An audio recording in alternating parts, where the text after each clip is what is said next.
So to catch something this big in Idaho, wow. Right? Wow. Yep. I mean, get the net, you know. Holy shit.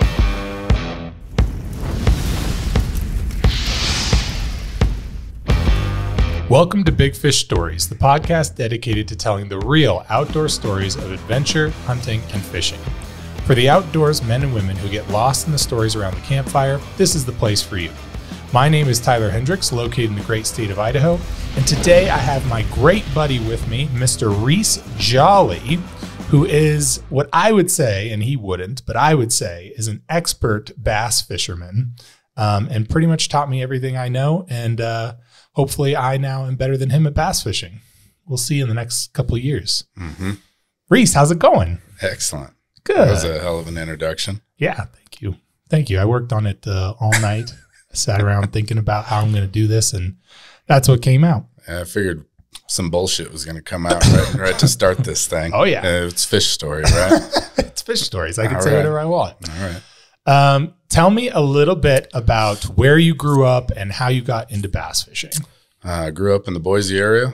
My grandfather, he was a military guy, and he had he bought a cabin at Lake Owyhee in Oregon on the Idaho-Oregon border, and it was a hell of a treat for us kids to. He'd always make sure he'd grab a couple of us because he had an old Chevy pickup, and sometimes we'd four-wheel in because there's an old back road that you can take to get there, and other times he'd use the same pickup truck and tow the riverboat, and we'd motor into Dry Creek and enjoy some fishing out there, and when I was in the city, I was always thinking about that place. I loved it there. Right. I just couldn't get enough scorpions and snakes and nobody but us. And that's different than the area that we live in right now, which is mountainous, snowy. There ain't no scorpions or anything like that, but it's a different area over there. And when we first drove over there the first time with you, I remember your eyes like lit up when you saw that landscape. It's a special place to me. It doesn't look like much, but I love that place. It turns my crank. Yeah. Love it. That's awesome. Do you have any good stories of fishing with your grandfather? My grandfather was pretty quiet. He always, it was never, we do like first, biggest, most, when you and I will go fishing, we'll always compete. It was never a competition between Grandpa. Right. But I remember he always had this rat, a rubber rat on his, and it was siliconed in. And my grandfather would fix anything with duct tape, silicone. Yep. Yeah, I mean. The whole boat's just duct tape and silicone by the end. Less duct tape, more silicone. He really loved silicone. Yep. And this old riverboat, I didn't like it at all. It was creaky and old, but it got us, never broke down on us. It always got us, from the boat ramp to the cabin. And he always put us on the fish. I don't know what the hell he did, but I go and fish those places nowadays, and I don't do worth a hell there. I know exactly where we were fishing. I remember the day. I mean, was it the technique, you think? I'm using the same stuff. I don't know what it was. I don't know if it was just me just being a kid and not being as competitive or what it was, but I can't catch fish in those areas anymore. Wow. I mean, there's a whole entire wall if you're sitting at our cabin looking across the reservoir, that's Reese's Rock, and it's like a mile of cliff. And I just slayed them over there. Right. I bet you it's been a decade since I've caught a fish over there. Wow. Do you think if he could go back to it, he'd still catch the fish? Oh, yeah. Or do you think there's fish they're moved out? You could spit on the ground and my grandfather would pull a 3-pounder out of it. I mean, that's just how my grandfather was. Right, it didn't matter. It didn't matter if it was trout or steelhead or, I hear stories from my uncles where grandpa was a trout fisherman. I never, trout didn't come in the boat with grandpa. Those what do you call them? Bastards, slime darts, slime darts, slime rockets. Yeah, I remember I would catch one in your boat, and you'd be like, don't let that slime dart in my boat." I don't even want to touch the net, but better the net than the carpet. But yeah, I don't know. Just fishing with my grandpa. Just I wish I knew what I had. Right. When things are gone, Yeah, you get to look back on it and realize what you had. I wish I would have known as a kid. totally. No, I'm with you. A guy who used to take me out that I would consider a grandfather. His name was Mike Davis, and he would take me shed hunting. He taught me how to trout fish. And now I look back and go, why didn't I soak in more of that information? Because now you can't. And those were all secrets. Those were secrets that he was sharing with you only. Yeah. And I wish I could have soaked more of it in. Yeah. My grandfather didn't necessarily teach you a whole lot. Mm-hmm. You just watch and learn, you know, and I learned a lot from him, but my dad, he's the one who really taught me how to fish. Mm-hmm. And, I don't know. I got this weird gear when I'm behind or I'm losing. Oh, I've seen it. I mean, I got this strange gear Reece that kicks in. Reece and I will play racquetball. We'll play racquetball every once in a while. And it doesn't matter how good a shape I'm in. It doesn't matter what kind of shot I do. Reece will find a way to win. And I think some of his strategy is he hits me as hard as he can with the ball one time, and then it makes me scared, and then he gets 3 points ahead. That's, I think, your strategy. Listen, I'm not going to lie to you today, guys. We're not telling stories today. We're going to tell the truth, and that is not how it went This down. is big fish stories. Yeah. Well, I'm not lying. You can lie all you want. Well, whatever it is, he always finds a way to win. I sure try hard. Yeah. I sure try hard. Even when there's no competition going on, I always wanted to catch the biggest. I always wanted to catch the first. Mm-hmm. I mean, hell, as kids, we used to see who could make. So you make a rod, you make line, and you make a hook. What do you make a line out of? Well, that's just it. I never was able to make line, but if you could, it's a point. Right. Okay. So you get the most unique rod, the most unique line. I mean, you could use baling twine if you want, but I've never caught anything with that thicker rope, unless it was in the ocean. Right. But maybe a catfish. Staples and all sorts of stuff, old nails. Yeah. I mean, I don't know. It makes me think fish are stupid, which takes away from a big fish story. Right. Totally. Did your dad, was he super competitive as well? Yeah. So my dad used to fish tournaments. There used to be I can't remember the name of the club. It was a Tri-Cities club. Anyway, I can't remember the actual name of it, but he always used to tell this story that he finally got in the money once, and it was him and his brother Scott, my uncle Scott. He's the little brother, and they finally got in the money, and they took like ninth out of 100 people or 70 people. It was a big tournament, and I always remember that story as a kid, and both my uncle and my dad would tell him, it's like, you knew better than seventh. I'm gonna shoot for sixth. Yep. And so I don't know. I've always tried to learn from other people, and especially their mistakes. And when someone does something really good, I think I can make it better. Right. So I always take people's wins and adopt my certain techniques and adopt their philosophy and get her done. Right. When did you start competing yourself? Well, so they have a tournament called the Dry Creek Invitational, which is all of the cabin owners on Lake Oahe throw a tournament together. And I can remember, I bet you 8 or 9 years old was my first bass tournament. Wow. With your dad? With your grandpa? No, it was me and my buddy Don Compton. Okay. And we borrowed. So in a boat at 9? Oh, yeah. Wow. How old was he? Compton? Yeah. We were same age. Wow. Right. Okay, So we went down to this old guy's house, cabin, excuse me. His name's Jerry Wright. So when you pull into Dry Creek, there's a big cove on your left, and we call it Jerry's Cove, and Ellie's nipples in the background, and that's a mountain. Yeah.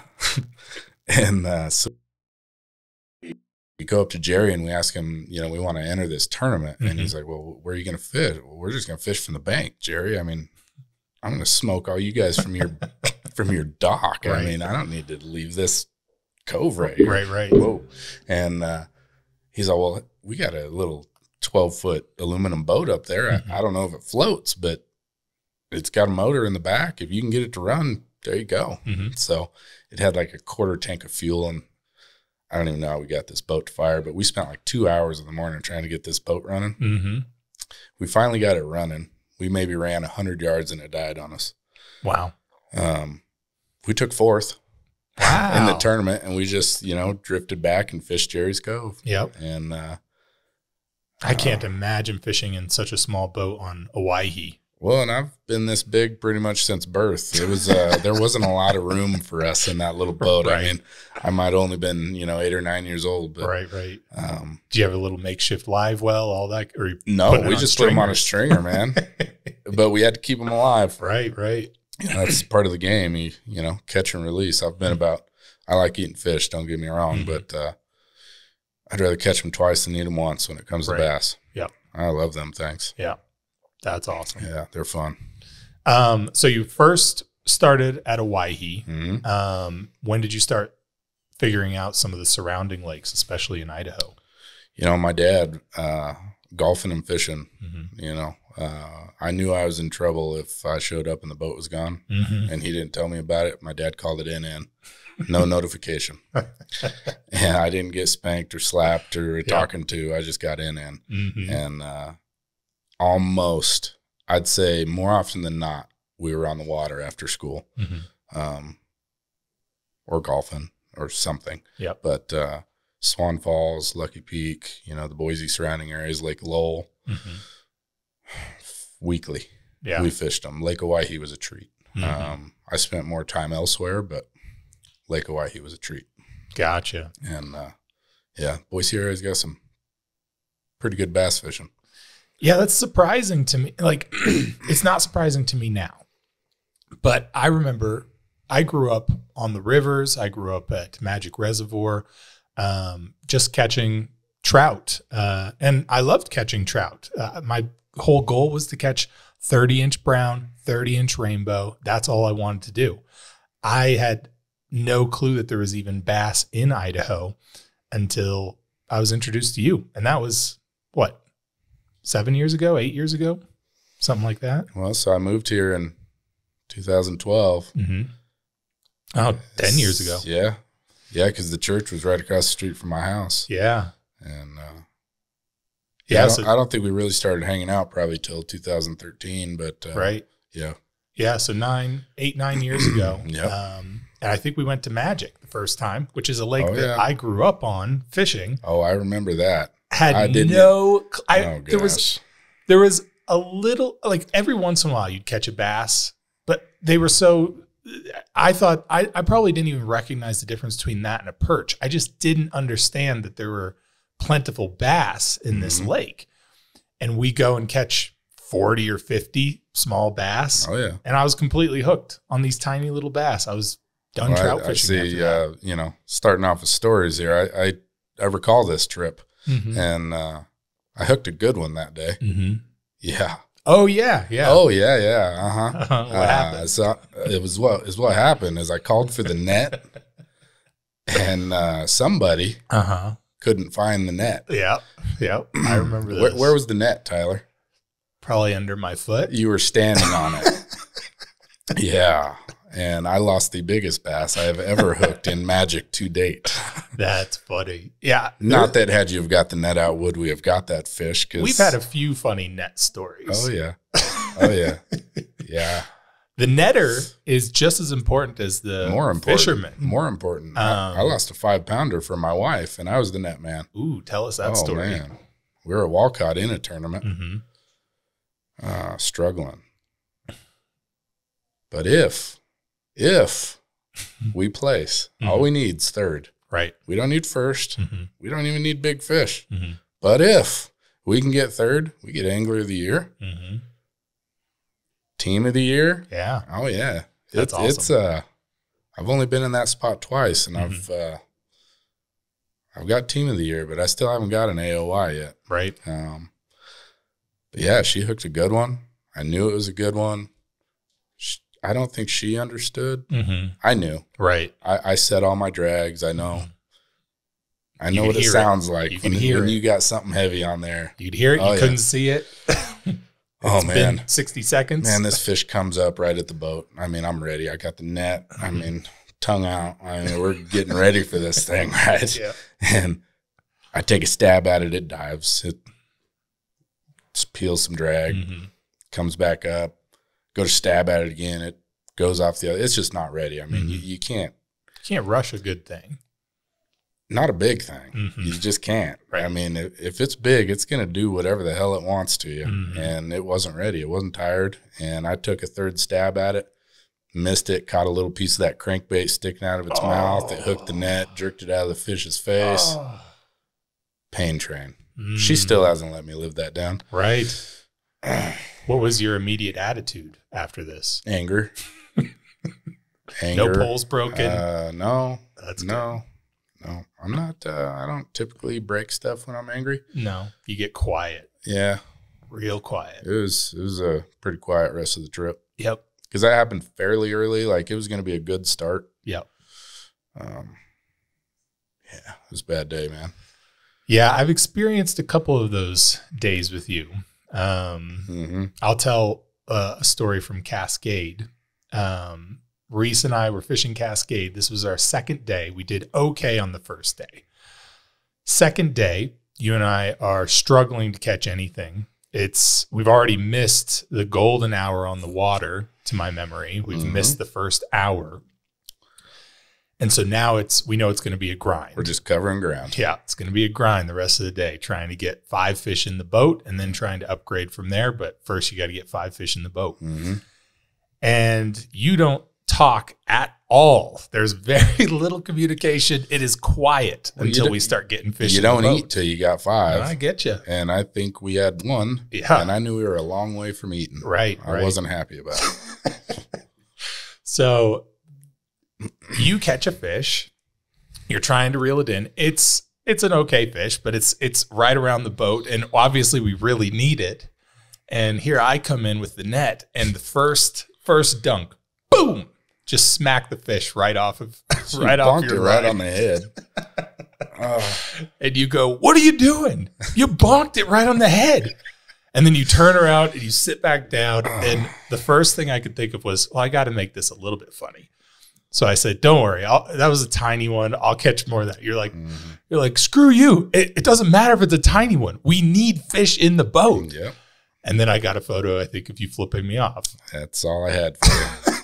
And then I don't think we spoke until we got 5 fish in the boat. Did we get 5 fish in the boat? We did. Yeah, barely. Because I remember catching a good one that day. Yeah. We didn't know that body of water very well. No. Now, the first day we did actually pretty good. We caught some on top water. First, we caught one on the island. At the boat ramp, huh? Yeah. And then we caught, I think the second day, actually, we caught that big largemouth on top water too. Yep. It's a fun lake, but it's a struggle if you don't know where it's at. Yeah. And then the guys who beat us found one small pocket, one log or something like that, where all of these largemouth were just jam-packed in there. And that spot was only big enough for them. There was no way any other boats could fit in there unless they let them fit in there. And those guys just killed it. Those same guys got Angler of the Year this year. Did they? Oh, that was them. That was the SQ boys. Yeah. Oh, awesome. So kudos to them, even though they pissed me off that day. That was miserable. We ended up getting second, I think, in that tournament. We did. But it wasn't even close to the weight that they got because they had just 17 and change. Pocket. I think we had 12. Yeah. You know the guy I bought my trolling motor from, Kelly. Yeah. I remember last year, you left because the fishing was so bad. You're like, I'm not doing this a second day. Is that Cascade? Yeah, Cascade. Oh, yeah, I took up drinking that day. He came, everyone caught maybe 10 pounds, like 10 pounds was around the average. And he came in with like 20 pounds with some of the biggest largemouth bass I've seen in Idaho. Yeah, and guess who was fishing right next to him all day? You? This guy. I don't even know how he did it. I knew what he was fishing with. I knew where he was fishing. I saw him catch them. Gosh. I couldn't do it. It's some of these old guys just know. It's devastating. They just know how to do it. Yeah. And they don't tell you how, but they know how. I don't know. I was there. Yeah. Yeah. Well. Yeah. I don't know. Tell me your most devastating story.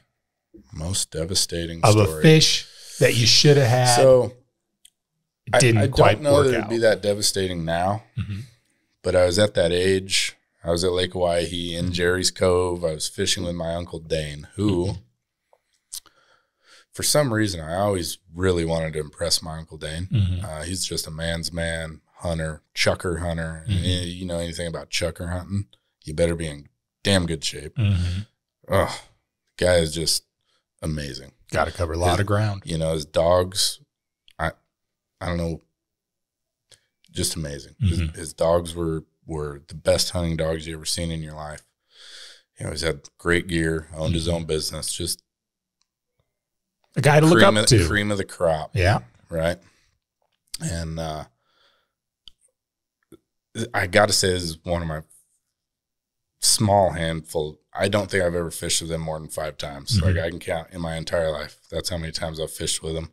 I want to say this is my first time in a boat with him. I'm probably 10 years old. I hook a toad.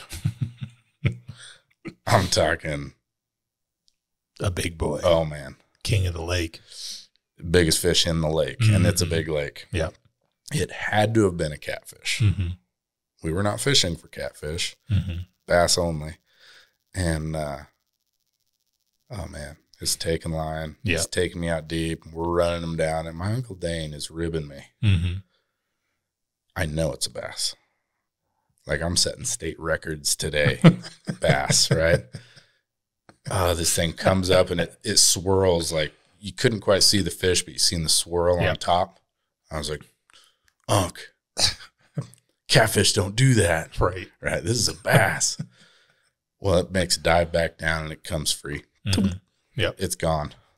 I just drop everything, rod in the bottom of the boat, tears in my eyes. Now he's making fun of me. I never wanted to punch a grown man in the pecker so bad. Still to this day, I think of that and want to punch him still. Oh, he made me furious. Do you know it for sure it was a bass? It was a damn catfish. Looking back now, it was just too big. Right. It was just way too big. I mean, like, so he's ribbing 20 you because plus pound fish. He's ribbing you because he knows it was a catfish, but you are positive it's a bass. Absolutely bass. It was a bass. But no, I mean, looking back on it, it was not. But I was devastated for years. Like, probably should have sought counseling. Right. I mean, I'm surprised he's alive. I was so angry at this man. And my little cousin's in there, and he's, you know. They're both ribbing you now. He wouldn't say shit if you had a mouthful, right? And he's just grinning ear to ear. And God, I was mad. That's funny. How old were you? Probably 10. 10. Yeah, I was. Got a couple of tournaments under my belt. Yeah, I think I'm pretty hot shit. Gosh, tournaments under your belt at the age of 10.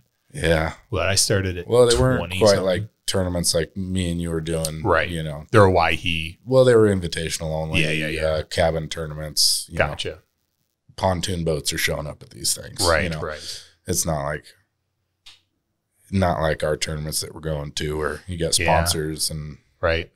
Paint the picture of what our tournaments are like for people who don't know. There's a lot of people who do bass fishing. Of course, there's a lot of people in the Midwest who do a lot of largemouth, Texas largemouth. See, then that's where bass are known, you know, over in the southern and eastern part of the country. I mean, California, the Delta, Clear Lake, Berryessa, you know, those places are well known for bass.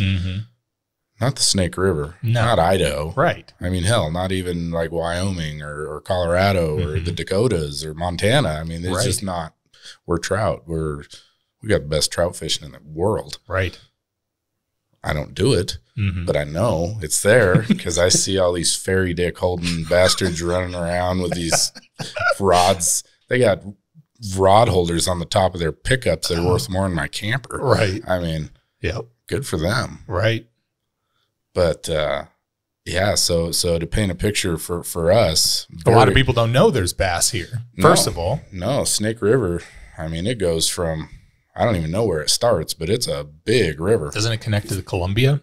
It does, but I don't know where it actually starts. Yeah, I don't either. But it's a known for sturgeon, big sturgeon, catfish, trout,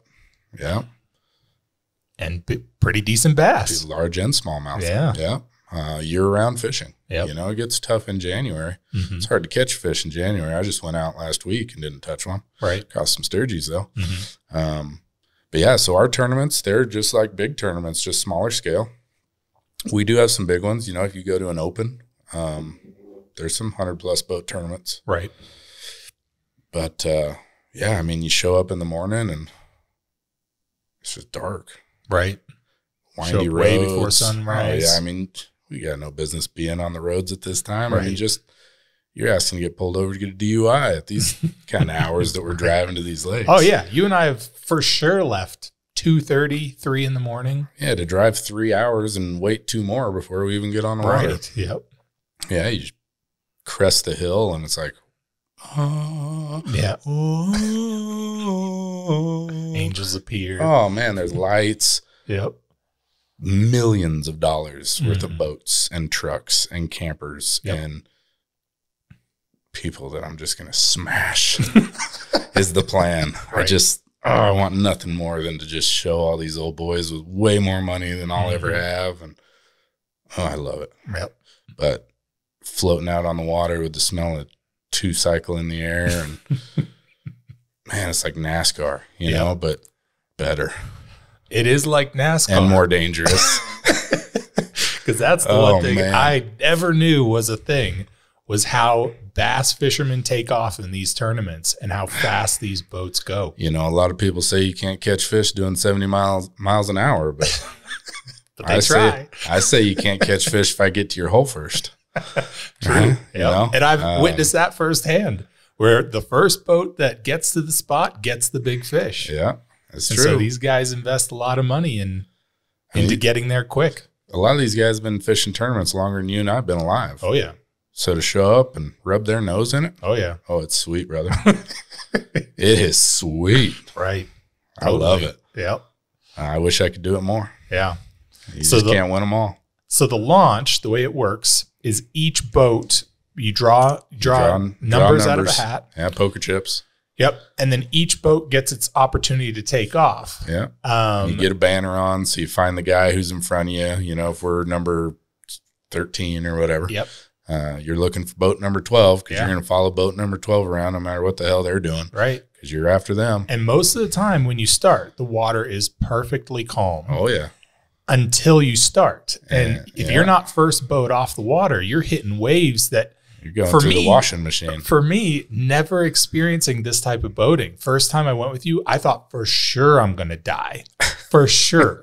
You hit these waves at a 45-degree angle and you're flying up in the air sideways and landing back down. I didn't know boats were supposed to go out of the water like that. They aren't, but the faster you go, the smoother it is. And I remember I'd be like looking at you and you'd look at me and you'd go, you just got to ride through it. Yeah. If you think you're supposed to slow down, you probably shouldn't. Yeah. And I just remember being terrified until getting used to it. Oh, yeah. But you've lost poles out of the boat. I've lost fish out of the boat. We lost a chair. Oh, yeah. Oh, yeah. At American Falls. Yep. Man, what a nasty body of water. Yeah. That one's the scariest for me. Looking back on that, one of us should have probably had a seat pedestal removed from our face on that day. Yeah. Oh, yeah. Totally. I was going absolutely as fast as that little 18.5-foot Skeeter would go. Oh, yeah. In like. How fast does it go? 50? With your big ass in there? 45? We'll do about 55. Okay. Yeah. You and I. But I hear people talk about rollers. And I hear these 4- and 5-foot roller stories. Mm-hmm. These are solid 3-foot rollers, which is not okay for my boat. Right. We shouldn't have been out there. Mm-hmm. And we were all the way at the dam. Yep. And our boat launch is all the way on the opposite side of where we were. On flat water, it's what, 35 minutes, 40 minutes? Not at American Falls. I bet you we For were. my boat, it's probably 35, 40 Yeah, minutes. we're probably 12 to 15 minutes to Yeah. go from one end to the other. You know, we're talking 10, 12-mile lake. Right.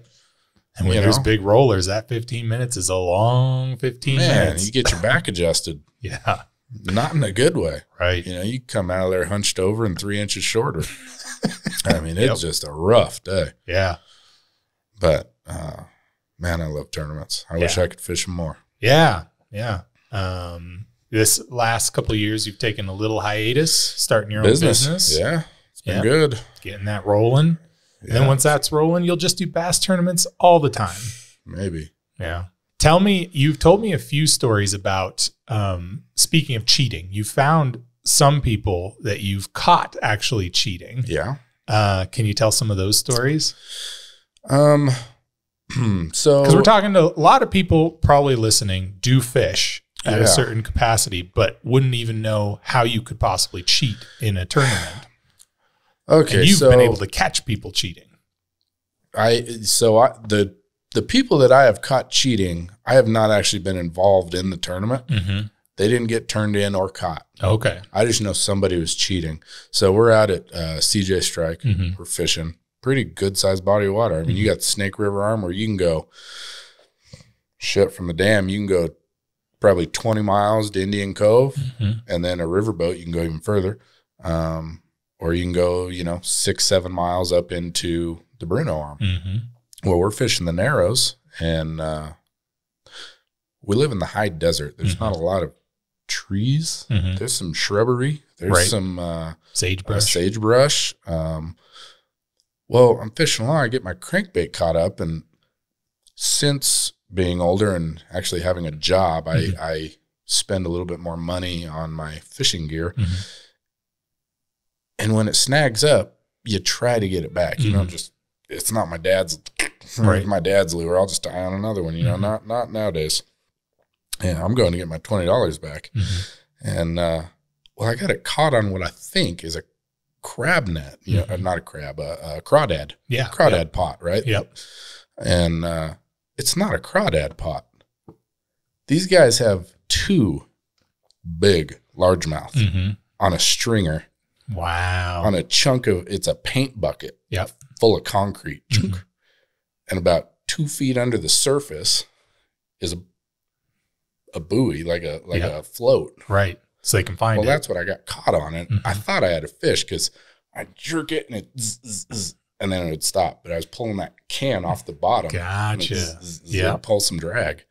Well, after about 10 seconds of fighting what I think is a monster, I realize it's just a limb or something. Right. Well, I pull it up and there's a pair of 4, maybe 5-pound largemouth. Gosh. I just let them go. Yeah. Yeah. Took them off the stringer. Put the buoy back. Yep. I bet those boys are devastated. I bet. Devastated. They thought they had it in the bag. Yeah. They were probably dinking around was it on a tournament day? Oh, yeah. There was a tournament going on. Yeah. Okay. Yeah. And I was pre-fishing. They were probably waiting. They probably saw your boat out there and were just waiting for you to leave. There's a lot of boat traffic. I mean, you know how the Narrows are. Oh, yeah. I've counted over 100 boats in the Narrows. Yeah. And this is a mile stretch of very narrow. Right. I call it the Narrows for a reason. Right. It's narrow. Yeah. I mean, you can't go on plane when there's that many boats. You're just idling around these googans out there. Just, ugh. Yeah. Crappie fishermen. Oh, yeah. They got a right to it as well. Right. These bass tournaments, as you progress and get into bigger ones and bigger ones and bigger ones, you're not talking $1,000 for winning. You're talking hundreds of thousands of dollars in a boat and boats fishing poles or trucks or so cheating it becomes a really big deal. And absolutely. Over the last few years, we've seen people who we've gotten reports of people who will treble hook weights inside fish to make their fish weigh more. Oh yeah. And then those fish swim off and die, and Fish and Game finds them later. Oh yeah. So these types of tournaments have become big business. Oh yeah. And people have to now continually change the way that they weigh the fish. They have to scan them. They have to scan the boats. I mean, just from people not being honest. People not being honest because they know they could make 6 figures if they do some dishonest work. Yep. I fished those big clubs and I did pretty well in them and made some good money. And I prefer the local clubs. There's not quite as much money in it, but you can still get your fuel paid for. And right. And you're dealing with rod, and you're dealing with some pretty quality people mostly. Yeah, you're dealing for the most part. If you're struggling, you don't have to ask. Right. They're gonna be like, hey, yeah, here, put these on. 100%. And you know what's really funny? I've done that so many times with people. Oh, I invite them over. You've been in the boat, and they still can't catch them. I mean, it's like, give me that rod. Let me hook it for you. Yeah. You know, you just, some days you're not holding your mouth right. I'll tell that story because I was so mad at you for it. This is the only time I think I've been mad at you for being nice. Usually I'm mad at you for being mean. I was mad at you for being nice because we were catching the crap out of these fish, and everyone else didn't seem to be catching anything. And I think we were just happened to be on the right hole in the right area at the right depth. Oh yeah, which is obviously at the right time of year. Yeah, the right temperature of water. And we're probably 100 yards away from these guys, and you actually motored over to them and said, "Fish along this stretch." And we were right ahead of them fishing, so they were just kind of barely behind us. And now that they knew where that line was, we went from first place, and they were probably in 9th, 10th place. They only had one fish in the boat. Yeah. And they were back of the pack for sure. And then all of a sudden we're weighing in, and they beat us. They sure did. We only had a couple hours left to do fishing. But those same guys, I know who you're talking about. Yeah. Good friends of mine. Yeah, absolutely. And, I'd do it again, man. Oh yeah. Those are the guys. Those are the guys to give the information to. They taught me a lot. Yeah, they'll, especially on, like, a lot of people don't realize it's all about knowing the specific bodies of water. Oh yeah. And these guys know all of these different specific bodies of water, except probably this lake. This is probably their least good lake. And you and I know it because it's closer to us. Yeah, it's in our backyard. But there's a lot of lakes along the Snake River where I don't know what I'm doing, and I show up to these clubs, and those are the guys I go and get some say, intel. "Hey, just help, point me in the right direction." Yeah. And they'll usually point you in the right direction. Yeah, sometimes they may lead you a little astray. They'll get you in the right vicinity. You're right, exactly. Yeah, no, they're great guys. Yeah, we don't have a lot of young guys in this sport anymore. Right. And so. Well, I think it's because there's a disconnect, which I'm hoping to solve a lot of that with web development, videos, all that kind of stuff. But there's a little bit of a disconnect where the information is not easily available for a lot of these guys to just jump into a club and understand the rules and start going. Oh, yeah. And so hopefully as we have younger guys like us jumping in who understand having clear information on a website so people can understand the rules, understand what they're getting into, what time to show up, what lake is on what date, and giving people those basic insights, I think will start to lead to more younger fishermen jumping in. Well, I know the website you made for the Idaho bass hunters. Man, it's super easy. Yeah. You don't know where the boat launch is? Click the little map thing. Right. Google map right to it. Right. I mean, hopefully I put the right location in. Hopefully. But, and that club's, it's got to be the biggest in our area right now. Really? Yeah. Wow. It's grown quite a bit. I was shocked. We've had that website up for 4 years? Yeah. Yep. I was shocked at the banquet this year. Tons of people. The very next year, usually when you fish a tournament, it's like NASCAR. You get points for the pounds of fish, the place you took. All that comes into play. And sometimes you got to wait 2 weeks to see where you finished. Right. If you didn't get a trophy, you don't know. Right. Totally. You don't know. Yeah. And so when you did that site, and we were just so interactive and fast, and it drew a lot of people into that club. Right. And that club, I've been seeing some younger guys in it. It's good. Yeah. It's good.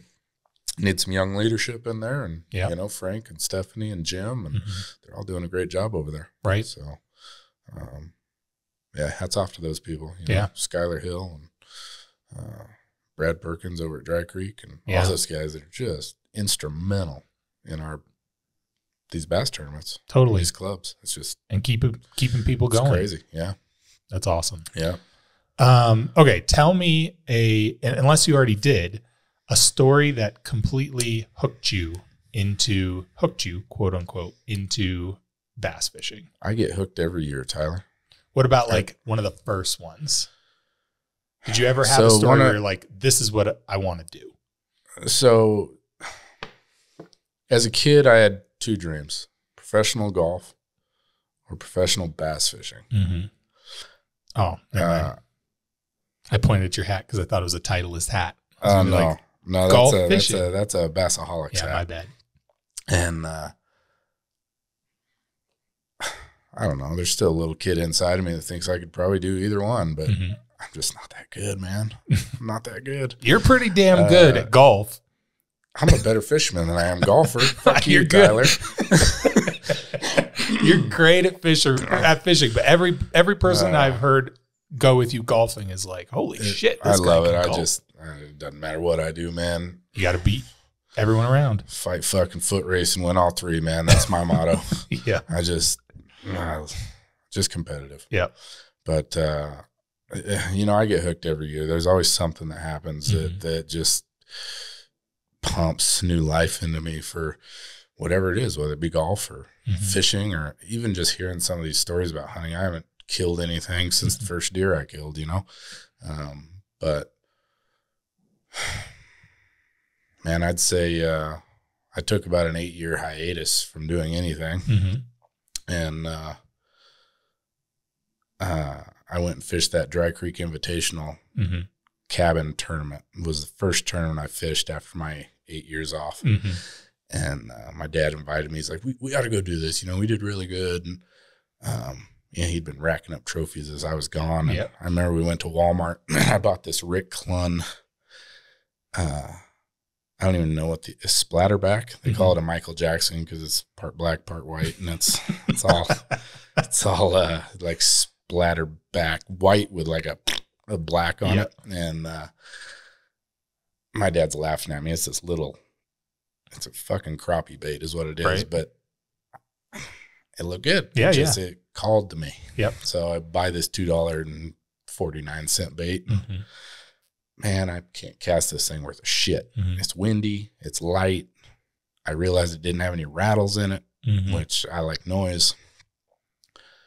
Well, we're at this tournament. They have, unlike an actual bass tournament, this is just a coffee pot tournament, if you will. Right. And they got big crappie, most weight, but you can have unlimited. If you got 5,000 crappie, you can weigh them. So big crappie, most crappie, big trash fish, which is a horse's ass award, big bass, whether it be largemouth or smallmouth, and most weight. So there's 5 categories. Wow. So we show up at this tournament.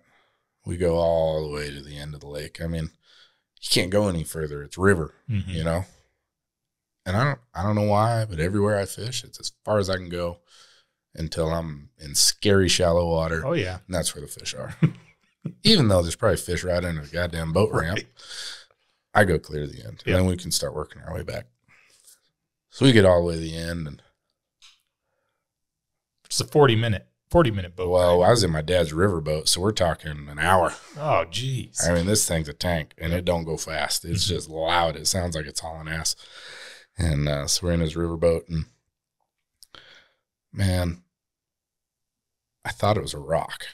I mean, we're talking 6-7 casts in with this little tiny lure, and I might be able to cast it 40 feet.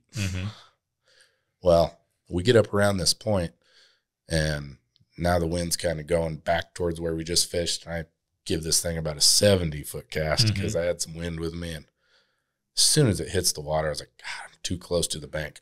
It's like, oh, man. And I go to snap it, pop the line off. Yeah. But it tugged on me right before I snapped it. It goes, I said, oh, shit. Oh, Tyler. It was a tank. Yeah. This thing was a little over 7 pounds. Oh, man. And we're talking first fish in almost a decade. Yeah. Almost 7 pounds. Yep. Almost. It was actually almost 8 pounds. It was a little over 7.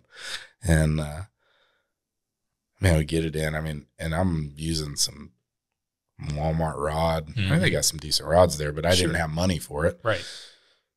I mean, shit, the amount of money I had like $50 in my name, and 45 of it was on a fucking Jamba Juice card, right? And my mother gave me. Yeah. And so I got this shitty rod that one of my buddies helped me out with because he knew I was going to fish. And an absolute toad, brother. Yeah. Is that your biggest fish? No. Biggest largie? Biggest smallie? No. Was it a smallie? It was a largemouth. Okay. And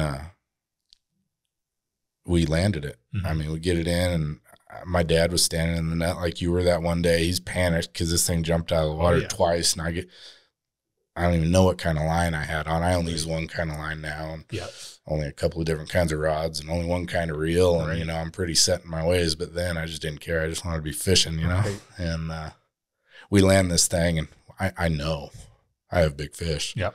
Done, son. Yep. Check. 4 more categories. Well, we end up catching like 24 pounds of bass, and we're still catching fish. I mean, we probably could add closer to 30. I mean, we are catching some absolute studs. Right. And it just, sun shines on a dog's ass every now and again. And it was our day, man. I had my tail up and enjoying the sun. Yeah, that's awesome. And so then we start going after some crappie. We only caught one, and it was a good one. Yep. So we got a good crappie. We're probably not going to win most crappie, but we might have a shot at big crappie because it's a slab. Right. And then we go back to fishing for bass because, you know, why not? We're just having such a good day, and fucking Moby Dick smacks this crankbait again. I mean, I think I got an even bigger bass on. It's a big old channel cat. I don't know what the hell he was doing up so shallow, but it's like a little over 30 pound. It was hanging out of the bucket. I mean, we don't even have the fancy scales. It's just a regular digital fish scale. Holes drilled in the bottom of the bucket and from catfish hanging out of it. We ended up winning most crappie with one. No way. Biggest crappie with one. Big bass. Most weight in bass. And the horse's ass award. All 5 categories. We clean sweeped the entire cabin tournament, which had never been done. That's cool. Oh, people were mad at us. Oh, I bet. And that's some good coffee can money right there. And that right there was probably the reason why I'm fishing the kind of tournaments I am today. Right. That day right there with my dad on that body of water, you know, it's good. Completely hooked you. Oh, man. And I was hooked before, but it was just, loved it. That's awesome. Loved it. So obviously for you, you're a big believer in getting people out there, teaching them how to fish, getting more people on the water, more people into this sport. You've obviously learned a lot of life lessons from doing this. And I happen to be a lucky recipient of your generosity in showing me how to do this type of sport and how to get into the tournaments and stuff like that, which I'm loving. I look forward to every year. We had kind of a fun experience, and I have a quick little story of when we won our Owyhee tournament. We did that same thing where we blasted all the way to the back of the lake, 40 minutes or however long it takes, and didn't catch a single thing. Waste of a trip. Nothing. And so we're slowly meandering back, and you look over and you're like, maybe there's something on that point. I don't know if it's a spot that you commonly fish. It was like a little island. Well, I remember that island. Yes. I believe you named that. Don't tell me. Don't you tell me. It was the Brood Bakery. The Brute Bakery. Oh, the Brute Bakery. Yes. There we go. I named it after a popular YouTuber. He made his whole pond. He's trying to make it, but he's not doing a good job. Trying to make it into a brute factory, a big bass pond. Big bass pond. Well, but we found it, so it's Brute Bakery. It's Brute Bakery on Owyhee now. Yeah. So that is not so the historic water levels at that time, we were in, so the Owyhees were in a drought for a couple of years back to back to back, and the water was quite low. I don't know if you remember. It's low and muddy. Launching the boat, but we backed down like a 3/4 of a mile of ramp. And it was I'd never seen that spot before. Mm. I mean, I'd fished it when it was 30 feet underwater, Right. you know, in the winter when fish are that deep. Right. So yeah, it was just, it looked good. That's it. But you know, spawning time in the spring, it was this little nipple sticking out of the water that had deep water all around it. Yep. Man. And so we lit on them that day, didn't we? Oh, it was so fun, especially because we knew if we blasted all the way up this thing and didn't catch anything, people are going to be struggling today. Oh, yeah. Well, and we had, you know, a lot of people don't know that body of water, and we had a lot of people come up that far with us because they didn't know the way, and there's islands you got to dodge and shallow water. And a lot of people don't think it's possible to get up there. Come on, boys. Right. Let me show you the trail, you know. Good luck. Right. Yep. And so you said, let's try this island. We started kind of going around it. It was really shallow right at the beginning of that island, maybe a foot. Less, yeah. And I threw on probably one of the weirdest, weird rig. I had a tube on, but it was a weightless tube, and it was set up as a Texas rig. It was giant. It was a giant tube. Giant. It was a giant green and red tube. Yeah, like pulling behind a freaking saltwater boat on a green stick for tuna. This thing was giant. I can't believe you put that ugly bastard on. I Texas rigged it because I just wanted to be able to get it over to the island because we couldn't get close enough. So it was too shallow. I couldn't get it close enough. So I just put on something big, but it's something I knew that wouldn't sink and get caught in the weeds. Threw it out there and caught my biggest fish, which is 5, 6, 5.5. Yeah, something like that. Yeah. I reel it in, and I am stoked. This thing is fat, full of eggs, like big fish. Did you get big fish of the year? I did. On that fish? I did on that fish because there were a few people who caught some bigger fish, but they didn't qualify because they weren't. Oh, they just fished one tournament. It was on that lake, actually, on that day that someone caught a bigger one, but they didn't fish enough tournaments to qualify. You got to fish at least 4 tournaments. Yep. So I caught a big fish, but I reel this thing in, and you're like, well, shit, I got to try that spot too. You cast in right after me and catch a toad too. You reel it in, and you weighed my fish beforehand, and then you weighed yours, and you started laughing and laughing. And you're like, my fish is 1 ounce bigger than yours, or something like that. And I'm like, no way. I was like, no way. There's no way. My fish clearly looks bigger. You're like, mine's just longer. Like, that's just, I'm sorry, just a little bit bigger. I let you think that all day. All day. I'm trying to beat my own fish to try to, but strategy worked. It worked because you was catching them all day, man. I think it was literally as we're pulling into the dock, you're like, just so you know, your fish it's bigger. Yeah, it is bigger. Just I'm not going to steal it from you. I'm just trying to motivate you throughout the day here. It worked. Because 1 big fish ain't enough on that body of water. You need 5. Yep, it worked. That was a 2-day tournament. And I think every Hawaii tournament that you and I have done, we've won that tournament. Well, you know, a lot of it's luck. I do know it, but we didn't have big fish. I mean, a 5-pound, it's a good fish, but not for there. Right, totally. The first time, and that was both those days were tough. I mean, I think we caught maybe 10 fish each all day, which is low amount for Hawaii. But the first tournament you and I did, we were culling out 3.5 pounds all day, which was so fun. Well, something that turns me on more than just about anything else is on day 1. So that was day 2 that you got into the Brute Bakery. Yes. Day 1, we ran all the way up the river to what's called Warm Springs. We caught a couple up there day 1. And then we went back to what's called Crash Rock, which when the water's at a certain level, it has eaten a couple of boats. It is a boat graveyard down there. And so we were on Crash Rock, and a couple of sticks, Steve Vining and Skylar Hill were fishing this same point, but they weren't fishing the right side of it. Right. And we pulled in there, and we're fishing weightless Senkos. Yes. In 20 feet of water. Weightless, like 40 count to get it to the bottom. Which was my first time ever using Senkos. Having to wait like that. And but man, once it got down there, doink. Yeah, that was fun.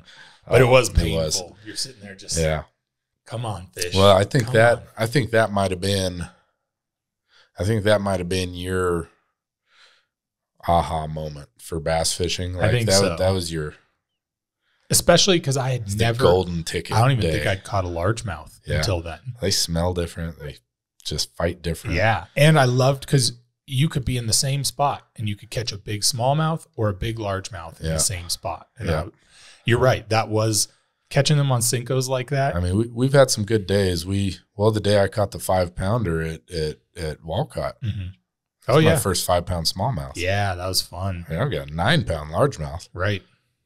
5-pound smallmouth? Are you kidding me? Right. In Idaho? Yep. Like, you predicted it too. You were like, today's the day. I felt it, man. Yeah. I just felt it. You were so confident. Like, even from the launch, you were like, I think today I'm going to catch my 5-pounder. You were like, as a matter of fact, you're going to have to film it. We had the whole lake to ourselves. Mm-hmm. It was an epic day. You don't get in the desert. It's windy all the time. And that is a dangerous body of water when it's windy. Oh, I can tell you firsthand about that. Yeah. Well, that'll be. My wife still won't go on a boat with me. Yeah. Well, she looked good in my jacket. I'll tell you that. And, I don't know. I love seeing people get that look in their eye when, I mean, it's not hard to go out and catch a fish. Right. But that's not what I'm doing. Right. I don't just want to catch a fish. Mm-hmm. I want the fish. Mm-hmm. I mean, I want a squeal like a pig fish. I mean, I just want the chunk. I mean, I want people to be talking about me when they see this fish on Facebook or whatever. Yeah. And, I remember I took this guy, a good buddy of mine, Jerry Jackson, out. Met him when I was working, and he fished one tournament with me because my buddy Tyler couldn't make it because he was filming some rodeo. Yeah. Every year on the first tournament of the year. So he fished this year tournament in your stead. Ugh. Right. So we're out pre-fishing for this tournament that you're not going to make. Mm-hmm. And it's February, snow on the ground, cold. Mm-hmm. Pretty nice day for February, but it's still cold. I mean, it's Idaho in February and windy. God, it sucks. Yep. But we got to put in the time if you want to, win. So take this guy out and his buddy who's never been bass fishing. I can't remember his name, but take him out in my little boat. There's not really room for 3, but make it work. We made it work. Having a good day. I mean, we're catching some fish right at the mouth of the Narrows, and I'm about to pull off these fish. They're nice largemouth. I found a pocket of green fish, and that's pretty rare. They're starting to come on now, but this is before largemouth were really being sought after at Strike. Right. A lot of, it's one pretty much largemouth now. I mean, a lot of guys are hunting them, and I was not that day, but I stumbled across him, and he's so mad at me. I was like, Jerry, what? You're out here fishing. You're not working. What's your problem? He's like, you're up there catching all the A fish. Like, what the is an A fish? He goes, you get first shot at it. I'm back here in the seawater. I was like, do you want the A water? I got a remote control. Yep. Go ahead. Right. You want the front seat? I can run the boat from the back. Sure. He's like, are you serious? Yeah, I'm not up here trying to piss you off, man. He's like, all right. So I walked to the back. His buddy's in the middle. So now I'm in the seawater. First cast, I flip it out there, and I see my line. It just, I don't know if you've ever seen that. Right as it hits the water, and you get this like shock wave that goes through your line. Oh, it went down a little faster than gravity is pulling it. Oh man, I mean, it hits the water and then just goes. Woo. Oh, I set the hook on this thing. Oh, biggest fish ever, Tyler. Like, I've got bigger fish than this at Hawaii, but we're not at Hawaii. We're in Idaho, where we have 7 months of growth, where these other, they get 12 months year round. These fish are growing and eating, and not in Idaho. So to catch something this big in Idaho, wow. Right? Wow. Yep. I mean, get the net, holy You're shit. reliving it, getting excited. Well, now I'm older. I don't think it's a bass. Right. But it has to be. I mean, I don't know how I didn't see this fish. I threw this far from the bank. The water's only this deep. Right. Like where the boat is. Like motor's out of the water. This is already turning into a sad story, right? I can tell. And it's like this big of a fish shouldn't be living there. Right. His ass should have been sticking out of the water or something. I mean, it was such a big fish. And do we land this thing? Oh, you did get it. Oh, yeah, we got it. It's mounted on my wall. The only fish I have mounted. Yep. I didn't even mount the 9-pounders that I have from Hawaii. Wow. It's got to be a double digit at Hawaii. Was it a smallie or a large? It was a largemouth. Oh, how big? 7, 8, 9. Wow. Almost 8 pounds. That's awesome. 11 100ths off of 8 pounds. Gosh. That's a big boy. This is on CJ? CJ Strike. No way. Yeah. And you were in the middle of the boat or the back of the boat? I was in the back of the boat. I just gave it up because I just got my ass chewed for catching all the fish. So I give it up and I walk to the back and I'm got my remote control. Right. Heading out, you know, letting him have some hay water. I don't want to get shanked. I've had arguments with you about that too. Oh yeah, you have. So I give it up. And it's all good. I'll share. Yep. And that's awesome. Man, it was so funny because we land this thing and we're taking pictures. And are you sure you got the picture? I mean, we're looking for. So me and my buddy Matt, we had a bet going on. First person to catch a fish in Idaho, 6 pounds or bigger. Yep. Small or largemouth, has to pay for the mount for the other guy. Yep. This has been a running bet for like 3 years. And I got a 789 and a witness. Yep. Now that's what made the difference. I had a witness, actually 2. That's awesome. So we go up to. So when you called him, you said, you know, I didn't catch a 6. I got a 789. And he made good on it and mounted that fucker for me. That's awesome. So, but yeah, Jerry, he was all kinds of upset. And it's like, I gave you the front of the boat. Right. I caught it on the back of the boat. What do you want? We switched. Yeah. I said, you kind of gifted me that fish. Do you want to thank you? Because thank you for making me go to the back of the boat. Right. Do you still want the front?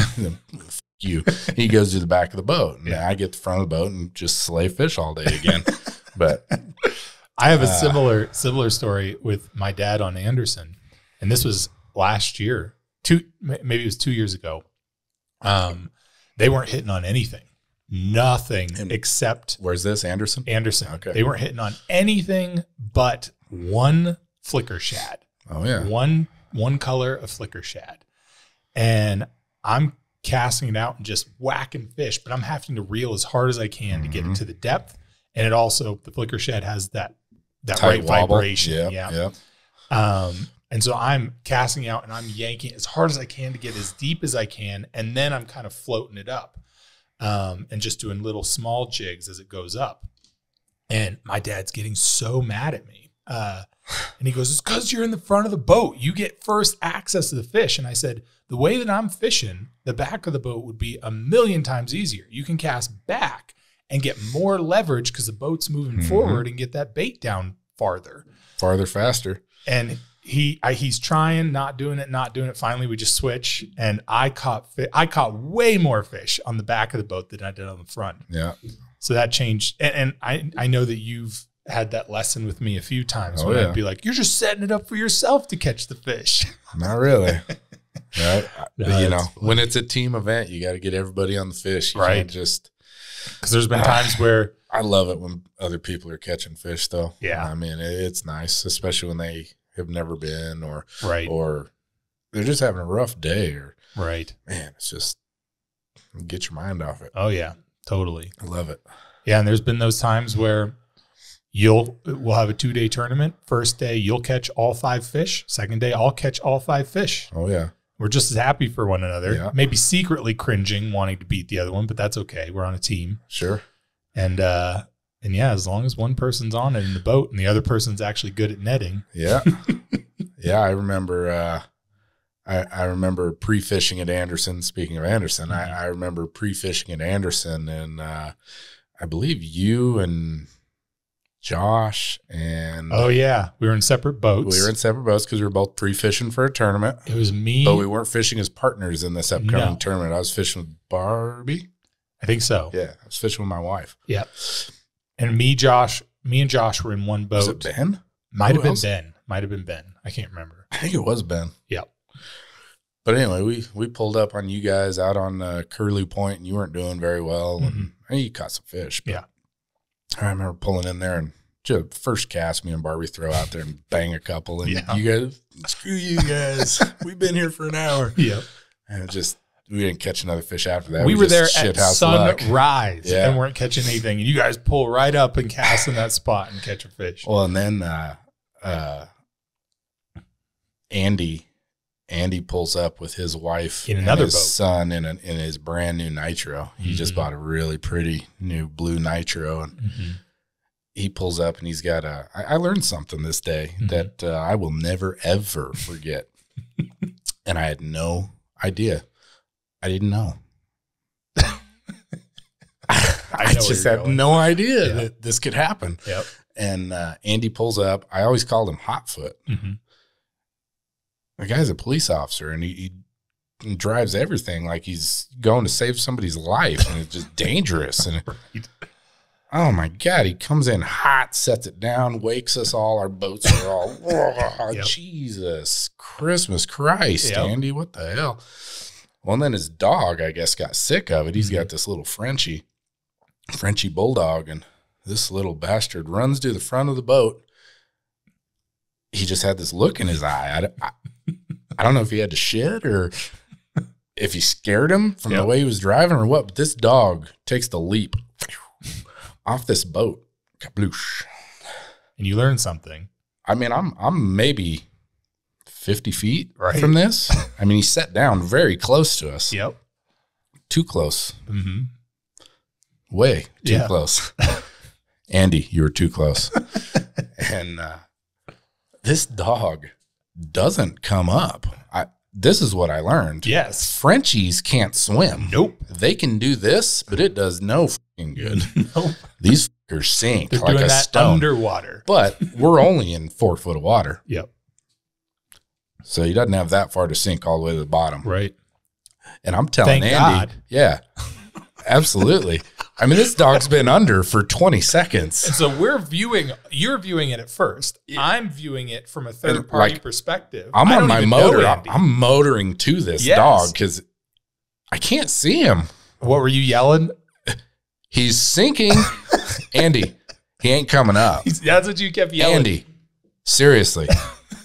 Andy, your dog is drowning, right? It's like, holy shit. So I'm getting ready to dive in. Andy ends up diving in. But the dog's only, 6-8 inches under the surface, but just he can't get to the top. This little Frenchie he's stuck in limbo here. And when he jumps in, he jumps on the dog and busts off a tooth on this dog's head, right? I mean, doesn't lose a tooth, but he chips it. Right. And this is a guy who has a mouthful of braces. Yep. Right. So at first I saw a net trying to get the dog. Oh yeah. Couldn't get it. So he just jumps in. Well, his son, he's probably 12 years old, doesn't like fishing to begin with. Right. He's just there because it's a family camping trip. Right. We were camping with them at this time. Yep. And, so he knocks, just chunk of tooth goes flying out, saves the dog. The kid goes to save the boat because the boat's still in gear and going around in circles, going to chop Andy to little bits with the damn prop. His wife doesn't know what the hell to do. Right. So, and the water was cold. Oh, yeah. We're talking it's April in Idaho. There's still snow on the ground. If the water was 40 degrees, we might have been lucky. I mean, it's probably in the mid to upper 30s. The water is fucking cold. Yep. So big boy, all 6'5", 350 pounds of this boy, saves his dog. Boat's going to chew him up. P jumps in. When he jumps in, I don't know if you guys can see this, but those treble hooks sank into this poor kid's ass. But because it's so cold outside, he was wearing snow pants. He was wearing jeans. He was wearing sweatpants. He was wearing the hot chili underwear and underwear, 5 layers of clothing. Yep. And then into his ass with 2 treble hooks. I always and tell then Andy, I got you. Yep. I hear you laughing. I hear Josh laughing. It's like control ourselves. I glare at you guys, and you're like motoring away, gut busting. That was laughing. the funniest shit. We had to leave. We had to leave because we knew things were bad. They were really bad. We knew things were bad, but This we is couldn't like stop laughing. So I'm trying to just DEFCON. motor away so they can't hear us laughing. Oh man! When we got far enough away, we were rolling on the deck. They're going to the ER. I mean, the dad's like gonna break down. He is like shaken. Right. He is shook over this. Yeah. Was shook. Got a missing tooth, and dog damn near died. Yep. The wife's pale as a ghost. Right. And they're gonna pack up their shit. This is day one of our camping trip. Yep. No, we got a bar visit later tonight. Right. You know, we're going over to Fall Creek and having some drinks. We've already, got a reservation. So it's like, well, we got two choices. I can grab them with some needle nose pliers and jerk them out of all layers of your clothing, and we can keep on fishing. I can run them through, pinch the barbs, and then pull them out. I can do the braid trick, but we got 2 sets of barbs. I mean, I can try it, but I can't promise it's going to work. Right. 1 hook, it works. I don't know about 2. So P says, all right, run them through. Yep. It's like, all right, you ready, P? And I go to start running, and he lets out the crack and just screaming. And it's like, oh, no, just jerk him. Okay, we're switching gears. We're going to jerk him, right? So I get the braid on him. I'm holding them down. And I mean, I got the big braid. I had some sturgeon braid, some 80-pound stuff, because I just knew I had to give it everything, and I didn't want it to break. It didn't come out the first time. I got 1 hook out, but both of them didn't come. That poor kid. We could hear it. We had motored far away, and we could hear the screams. Oh, that poor kid. Yeah. Oh, man. I don't know why all my stories always end in pain and suffering. But I guess the good ones do. Yeah. It wouldn't be a good story otherwise. Man, speaking of pain and suffering. I tell Andy all the time, that was everything that happens in 1 year. All the bad things that happen in 1 year happen in 1 day to them. Yeah, but that wasn't it. I know. We went out later that night because Andy needed redemption, is what he called it. Yeah, we go out for the topwater bite at Anderson, which he hadn't experienced topwater yet. And so I've been talking it up and show him how it's done. And he almost lost 3 rods. Not like at one time. Yeah. 3 different occasions. In like 2-hour fishing trip, an evening trip. Yep. Saved all 3. And then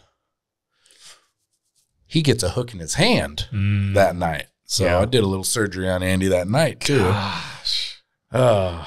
Brutal. But what I didn't say is when Andy threw his dog in the boat from the first excursion before I pulled the hooks out of his son, he threw the dog up there, and the dog gets a hook in his paw. Right, it's stuck in the carpet. I mean, I don't know what his boat looked like.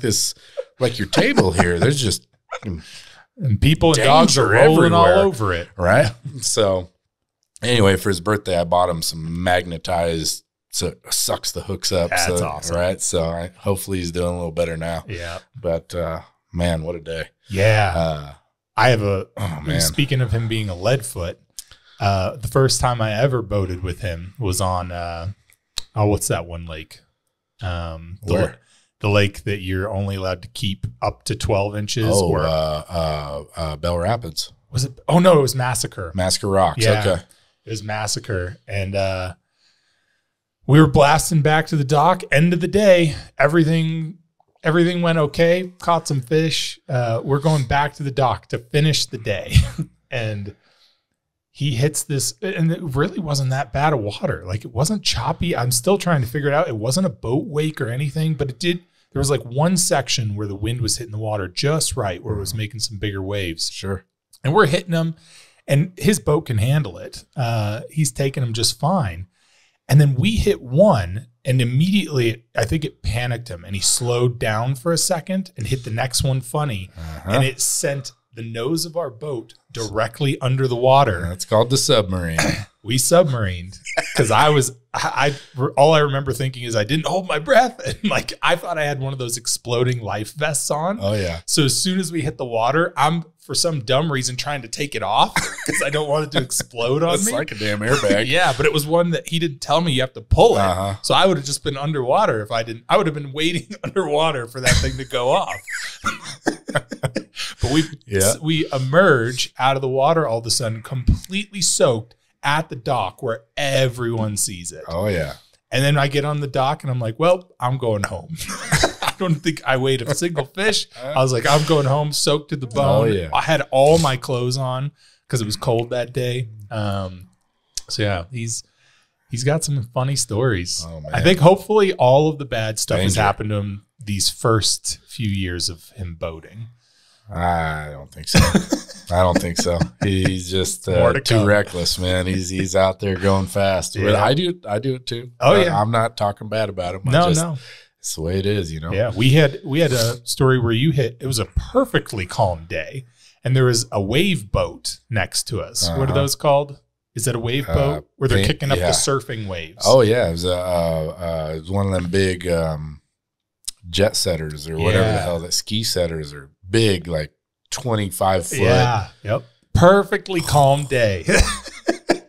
Perfectly calm day, and we hit this wave just right. Yeah, we were doing mock donkey and hit this thing. We for sure went out of the water completely, and your pole gone. No, not gone. It was totally within grabbing distance because it bounced off your face. I was trying to dodge it. Yeah. That thing was coming at me And quick. you should have been catching it. I'm not walking around with a catcher's mitt for your poles. That was my top vet rod that I won in Yeah. that Dry Creek. Yeah, I ended up getting that back, but it doesn't have a reel on it anymore. Yeah, shout out to Brad for Brad giving it Perkins. back to you. Yeah, he actually had it engraved for top vet.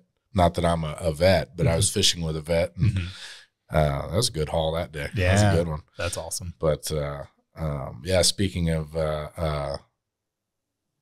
tragedy on the water, we were fishing a little stretch of the Snake River called Milner.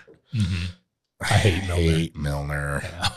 Now, before I say, I'm going to ask you, what is say a winning weight on Milner these days? Like on Milner? On Milner, what would you feel good about placing with at Milner? Like how many feel pounds? Great if I came in at 13, 14 pounds. See, that's a little I'd feel heavy in my great. opinion, but I would feel tremendous. I'd stop fishing and If take I a caught, nap if I had caught a 13 solid pounds. five fish, I'd feel great. Yeah. Well, so at this time, we're talking. It was actually fishing pretty good at this time, so I think that 13 number is a pretty good number. Okay. But nowadays, 9-10 pounds, you're getting a paycheck. Right. It just 2.25 pound fish it's going to be big fish of the tournament. I mean, not a trophy pond, Right. even a little bit. Right. Like, Connected to all the trophy ponds. oh yeah, But those fish don't like to live in that pond. well, they just it's a irrigation pond, and so they'd lower it, and they ruin the crayfish and just whatever. That's above my pay grade. I just know why. Right. Whether it's true or not, I don't know. But anyway, 10, 11 pounds, it's a good bag on this body of water. So the wife and I it's windy. Like, we shouldn't have launched on this day. I knew it. I felt it. We just, shouldn't have went out there. Nobody, they should have called the tournament. But we're all tough, gruff. We got, we know how to drive our boats, just go slow. Yep. Bullshit. Shouldn't have gone. I mean, we're taking waves over the back of the boat when we're trying to launch it. I mean, too big of water. Yep. So we got a plan. We're going to find the first spot that doesn't have white capping rollers. And we're going to pull in there. I don't give a shit if it's 105 feet deep or if it's 6 inches deep. We're fishing there all goddamn day. Yeah. That's our plan. Don't care if we catch a fish. We're just going to stay safe today. Well, we pull into this place. It's called the Wing Dam. It was an old, they had a built-up rock wall that was an old pivot. The pump for a pivot was out there, so they built up this rock wall to kind of, I mean, it's river. It's not very deep. I think this place averages like 8 feet deep throughout the entire. They call it a reservoir because it's dammed up, but it's really just a river. And we pull into this place and we park on the bank, tie a rope around a cattle gate, and we stay there we didn't make it all day, but we pull in there. We tie on some crankbaits. We hit the mother load. There's a lot of boats around us because it is, swear to God, the only spot on the entire anywhere in the state right now that doesn't have wind. Right. I mean, you see 50 yards that way is just rollers and windy, and there's boats out there fishing it. They're nuts, but they got bigger boats, nicer stuff than I do. So we're sitting on the bank and we're just hammering 3-pound fish. I mean, we got easy 15 pounds in the boat. I mean, they're all clones, 3 and change, every single fish. I got like 9 fish in the bottom of the boat with 5 in the live well. Yeah. It's like, Barbie, stop. We're going to get disqualified. Right. You're not supposed to have all ththese fish in the boat. Right. You catch one, you release that one, or you put it in the live well and you release another one. Yep. That's how it works. I got like 9 3-pounders. Yeah. I'm trying to weigh them, and I got the balance beams out, and man. That's amazing for like Milner. It's amazing for any body of water. I don't care if you're a millilax. I mean, millilax, you're catching, 23, 4-pound bags. Jeez. Right? Yeah. Brute Bakery. I mean, of all smallmouth fisheries. Right. The Great Lakes, Millax. I mean, those are bucket list lakes for me. But right. We're not there. We're in Idaho in farm country fishing a hole that was carved out by a pivot, So I don't know. We're 2 hours into our fishing day. Not looking forward because the wind's getting worse. Not looking forward to moving. Right. But we still got 10 hours. Yeah. Right? Yep. We still got another 9 or 10 hours before we got to worry about that. Yep. We got all these boats around us trying to catch them. Nobody's catching them. I mean, there's 6 boats around us. Yep. Guy you bought your trolling motor from, and he's a grumpy old fucker. Oh, yeah. This guy is getting vocal about it. He's upset. He doesn't know what we're doing. He's bouncing lures. So you're supposed to stay. The rule is casting distance. If I can cast and hit you, you're too close. Technically, I could disqualify you. I don't give a shit. We're having so much fun. My wife has never had a day like this ever. I mean, it is not only quality, it is quantity. It's phenomenal. Well, I finally get all these fish figured out. They're all like 3.04 pounds. Every one of those, they were all exactly the same. It was crazy. That's awesome. And so we go back to catching fish. Well, I tell Barbie, go ahead, head to the back of the boat because the back of the boat's where we're fishing from because the front of it's on the bank. Right. And she throws back out there and she catches another one. I catch another one, and they're all the same. Yeah. I can just look at them and go, nope, it's 304. They're all 304. Right. And anyway, she comes down about an hour later. I mean, we're just fish after fish after fish. I never caught so many 3-pounders in my life. And she gets something to eat or a drink or something. I can't remember what she did, but it's so damn cold out. She's bundled up like that kid on Christmas Story, like a damn marshmallow. Yeah. Well, we got a step that you step up onto and then up onto the back deck. Well, she steps up on this, gets to the back deck, and I see her going like this, just grabbing midair. And it's like, I remember going, what the hell are you doing? And she fell over, wham, smacked her head on the steering wheel. This is like 3 hours into a 12-hour day of bass fishing. The most epic day I've ever had on the water. And I'm just thinking, oh, shit. I hope she's okay. I hope she's okay. I pick her up off the floor. She's got her eyeballs rolling around in her head like marbles, and it's like, you're not okay. She's like, I am okay. It's like, you're not okay, honey. And so I peel apart her scalp and I pour some water on. I mean, it's deep. Like, I'm seeing bone. It's bad. So I call up the president. Normally we don't have service, but in this instance, we had service at Milner. So I called the president and say, hey, can I dump my fish off to somebody? I got to take Barbie to the ER. Well, he's panicked. Just I'm not going to tell you the story, Phil. Just, can I give my fish to somebody and come back later? Right. I'll have them weigh them, whatever. I don't know how long we're going to be at the hospital. He goes, oh, sure, go ahead. I go to the first boat, which is my buddy Matt. And I'm handing these fish. He's got his son with him, Cameron, and I hand him this one fish, and he goes, Dad, we don't have any fish like this. Reece, where'd you get this fish at? It's like, just 100 yards up the river. Cam, man, go take our spot. Yeah. And then I hand him 4 more just like it. And he's like, Dad, what are we doing wrong? You know, he's just losing his mind over these fish. So anyway, we go to the ER. She gets 5 staples in her head. Oh. And we come back right at weigh-in. We are the last boat to weigh in. They were waiting to see if we'd come back. I let them know we were on our way, so they waited. We grab our fish out of Matt's boat. We weigh them. We're 4 pounds. We fished for 3 hours. And we are 4 pounds heavier than the next biggest bag. Gosh. Right? We had 1598. That's almost awesome. 16 pounds on one of the worst lakes in Idaho. Unicorn day. Gosh, that's Unicorn crazy. day.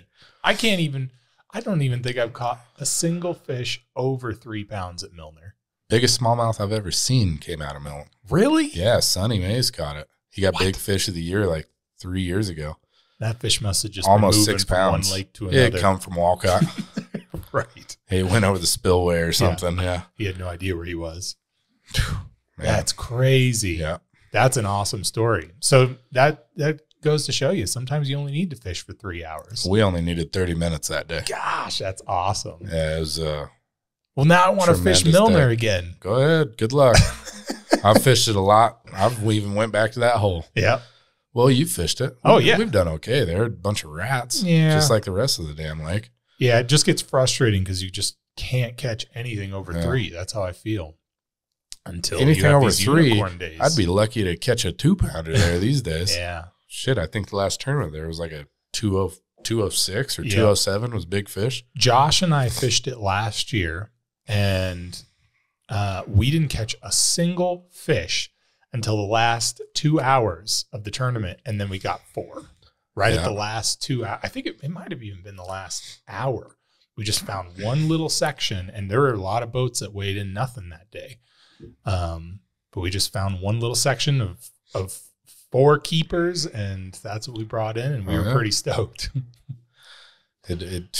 Sometimes that's all it takes is the limit. Yeah. There's been, I think you've told stories, it might not have been on Milner, of entire clubs not catching a single fish, and then one person brings in a fish and wins everything. First, second, and third, and big fish. Yeah. Well, that's awesome. I remember the first tournament I ever fished in. I was fishing in Magic Valley Bass Masters, and the very first fish in the very first tournament after I bought my skeeter, you know, this is my commitment. I'm doing this. I'm going to fish every single tournament. I'm fishing 4 clubs. I got the walleye club. I got 3 bass clubs. I mean, I'm gangbusters on this thing. And bought a camper and a nice truck, and a nice boat. And very first fish was a green fish. It was a 222 largemouth. Yeah. First cast ever. Wow. I ended up getting big largemouth of the year on a 2-pound largemouth. It was a total fluke because there were at least in that one tournament 7 or 8 largemouth bigger than that. Wow. That were caught, but those guys didn't fish 4 tournaments. Right. So I got it. That's awesome. Hey. Whatever you got to do. That's right. Lucky. I'd rather be lucky than good. Oh, yeah. I've started living by that motto. I'll even tell people that. I think I learned that from you. Man, lucky is fun. Lucky is what dreams are made of. Oh, yeah. I mean, and I've been blessed, man. I've had some awful shithouse lucky days. Yeah. There's something to say about beginner's luck, I think, is 100% a real thing. Absolutely. And there's probably some science behind it. Like the fish are seeing a totally new presentation that they've never seen before. Yeah. But I've taken a couple of my friends who never fish. Josh, before he started getting into clubs, I'd take that guy on Magic Reservoir which you're not catching anything bigger than this. This is the fish you're catching on Magic. And he'll all of a sudden pull out a 3.5 pounder. Mm-hmm. And I still have no idea how he was doing it. Well, I don't know. Just I try to put myself in a fish's position, and it sounds silly, but if I'm thinking like a fish, and I see this little stick bait looking thing coming at me, and it's going left, right, left, right, left, right, and then all of a sudden I get jerked by the face into the air, and get some fat bastard like me sticking his dirty thumb in my mouth, and then kissing me, and letting me go, hugging me, snuggling. The next thing that looks even remotely like that and going left, right, left, right, left, right, I am swimming away. True. But if I have something doing tail spins and looks like it's halfway handicapped, right? That must be a fish. I might bite on that. It's just something totally different. Yeah. And I think they see the same thing over and over and over again, especially the big ones. Mm-hmm. I don't know. They'll you stop just got to do something different. Right. I don't know what it is, but I think I had a lot of beginner's luck the first year for sure that I started bass fishing. Dude, you still got to have beginner's luck. I wish you could see what I see when I'm fishing with you. I mean, you got all this space. I don't care how big the boat is. I'm using all of it. All of it. It looks like this table if the entire table was covered. Yes, that's my favorite. Quick access. Dude, it looks like a CSI crime scene with like little. I'm surprised you don't have like notes on each bait. There's so much shit everywhere. Yep. I got to try it all. How am I going to get back there to net a fish? I mean, it's like dangerous. That's funny. You and Matt both say that it's true. I'm taking pictures next time. I like to have a spread. It's like when you're eating. You like to have a spread. I like to have a spread of fish bait. And all different types, all different colors. I want to use it all. The shit that's out there I've never even seen before. And you're winning tournaments with this stuff. Well, here and there. It's that beginner's luck thing. I wish I could have kept the beginner's luck I had at the very beginning when I was using literally an ugly stick trout pole. And I remember me and Charles did some night fishing on Anderson. Man, I lost a lot of gear that night. Yeah, me too. But I remember catching fish after fish on that ugly stick. And I'm still trying to get some gear back off of that night. Yeah. Oh my God, Charles, he lost a lot of gear. Yeah, I remember that. It wasn't that expensive. I lost all your gear. I didn't even have gear. No, you didn't have gear. That's why you're saying. This is the night that we were driving and you were asleep in the back of my Eddie Bauer edition Ford Explorer that was a hand-me-down from my parents. And we ran up on a semi that was towing another semi backwards. Yes. You remember that? Oh, yeah. It scared the shit out of me. That was hilarious. I thought you were going to Bigfoot a hole in my roof. Harry and the Hendersons, my Ford Explorer. You damn near did. It's a scary moment right there. Well, but you didn't yell. You just got bigger and bigger and bigger and bigger. It was like you didn't know what to do. It's my go-to move, man. When I'm scared, I get as big as I can. Oh man, that's funny. That's funny. That was hilarious. Yeah, those are fun. We should do more of that night fishing. Well, we need to go over to Strike, not Anderson. It's better. Go get some of them largemouth on topwater. And drift a couple poles for catfish. No. Yeah. You keep them whiskery. Be fun. I don't like them. They're fun to pull in. They're just not fun to deal with. Yeah, we'll go whack a sturgeon. That'd be fun. If you want some whiskers, we'll get you a sturgeon. Yeah. That's what we ought to do. Yeah, I'm down. This week, can you still do it? Catch a big fish. Thursday? Tell a big fish story. Yeah. We got some weather coming in, but I'm not scared of it. I am. Okay, well, Friday's better. Okay. I'll check out Friday. I don't think I'm doing anything Friday. Clear your calendar. Yeah, take a look. Yeah. Well, you got anything more for me? Oh, I got stories for days, but we probably ought to just do it again. All right. Yeah, I'm down. I'd love to recap this next year, have you come back in and we'll talk some old stories and we'll get some new ones for this year. Season's coming up. Sounds good to me. Season's always open for you. You're fishing every month. Well, maybe I'll bring some characters with me next time. Yeah, that'd be fun. We got to get some We got to get some other people in here. Yeah, that'd be awesome. So Pat and Ron. Oh man, the fish vacuums. We got to get those boys in here. That'd be awesome. They're I'd funny. love to have them on. Even you can't get them in the same room. I'm surprised they fish the same boat I together. know, One's me a too. Republican, one's a Democrat, and they're just at each other. So funny. We'll get you and Ron, and then you and Pat. Oh, okay. That'd be good. Yeah. I get to play middleman. Yeah, I don't know. You better be ready for hugs if you get Pat on the show. Oh, yeah, that's fine. He's a hugging son of a bitch. Yep. Some of them are a little slower than other hugs, but that's okay. They're lingering. They're the older he lingering gets, hugs. the more lingery he gets. That's funny. I I'll dig it. never forget 2 banquets ago. And how old do you think he is? I'm pretty sure I know how old he is. 70s? I think he's 72. 72. Yeah. This guy's character is so funny. He dressed up in a super gold, shiny suit, top to bottom gold for his And bass gold shoes. banquet. Yeah. But they were the everything. Vans. They were like the LA Gear light up shoes. Yep. Awesome. Oh, yeah. So Pimp funny. Daddy Callan. So good. Love it. Yeah, he came with a bunch of meat. He always brings hams from he's the one who brings the Brand. hams? Yeah, Callan hams. Gotcha. They're not Callan hams. He just That's buys what he them from calls Falls them. Brand. That's what everybody calls them. Yeah. Gotcha. That's Yep, awesome. for the raffle prizes. Well, tell me to end this. What do you think? Like, we have a lot of people who are going to, and you know, I get people keeping their fishing spot secrets. I get that. But then you have people on the other side who would rather not even see people fish if they're going to be on their lake or be in their spot. Oh, yeah. And you have a very different philosophy. What do you Sure. think is the importance of getting young people out, getting people who don't do it, establishing this type of hobby? What do you think? What's it meant for your life, and what do you think it means for others?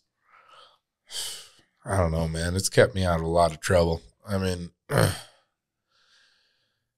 fishing is, you can go out and just have a beer and sit on a bank and go fishing, and you'll come up with just as good a stories as we were telling today. I mean, just being in the outdoors, you know, put down the Xbox and pick up a tackle box and a fishing rod. I mean, you're gonna have a whole new outlook on life when you're spending it outdoors. You don't even have to be fishing, man. Just go out and post up a lawn chair, and you're gonna see something. I mean, just go to Anderson and watch these yahoos down there getting too close to the water and getting stuck. I mean, they're just, if competition's your thing, check out they got trout circuits. You don't have to be a bass guy. Go do a perch tournament up at Cascade. Do an ice fishing tournament. Get out your snow sled and the whiskey and go have a good time. I mean, there's more than just bass. That's just what I'm turned on about. You know, I'm pretty snobby when it comes to my bass fishing. You won't see me with a fly rod in my hand. But you're snobby, but you're more than happy to show people the ropes. You're snobby for the selection. Listen, I hate jet skis. Yeah. Little water maggots. I just want to run them down, you know. Hate them. But it's hard not to smile when you get on one. That's how it is about fishing. Fishing sucks. Catching is amazing. So to get out with someone who knows where the fish are and how to catch one, life-changing, life-altering, totally change the course of the rest of your life and your kids and your grandkids. And it's just fun. And it ain't for everybody, but it's hard not to have a good time when you're outdoors. You may not know you love it until you catch one. But just remember, if you take them home, they're never coming back. Right. So practice your CPR, catch, photo, release. Yep. Love it.